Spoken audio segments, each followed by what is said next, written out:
I'm Danielle with Put a Finish on It. Today I wanted to start a new discussion about books where the kids are on their own.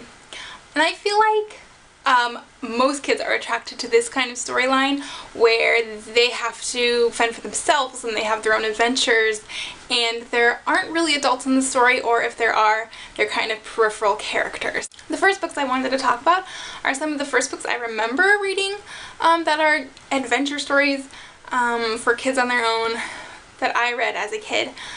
It's possible that my mom read the first one to me. I can't remember. And then I read the rest of them on my own. The series that I'm talking about is The Boxcar Children by Gertrude Chandler Warner.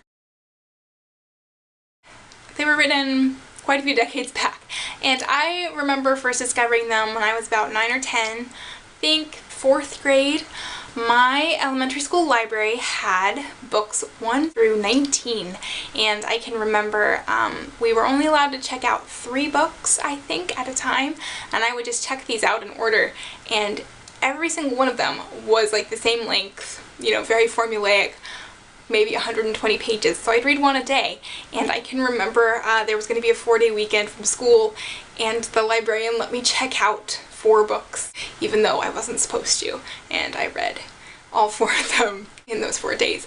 And they're very simple stories. It's these 4 siblings who don't have parents for some reason, and they're supposed to go live with their grandfather, and they hear that he's a terrible person or something, and so they end up going and living on their own in an abandoned boxcar, which, of course, I mean, who hasn't driven along the train tracks as a kid and seen these boxcars or seen abandoned houses and, you know, wondered what it would be like to live in them and make it your own, and how it would be to live on your own as a kid. I think we all kind of have those runaway fantasies. I loved hearing about how Violet, the older sister, you know, makes the boxcar into a house, and they put up curtains or something, and they find dishes in the dump that are still good, and they wash them in the stream. And I just love this kind of adventure stories. They're all mysteries, and I've never been a huge fan of mysteries, but they weren't super mysterious or scary, so it was kind of, you know, I could deal with the mystery part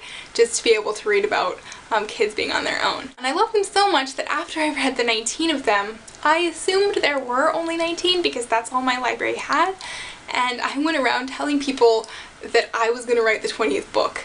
And it turns out, of course, I found out many years later that there are way more than 19 books. What kind of books did you like about kids on their own when you were growing up? Thanks for watching.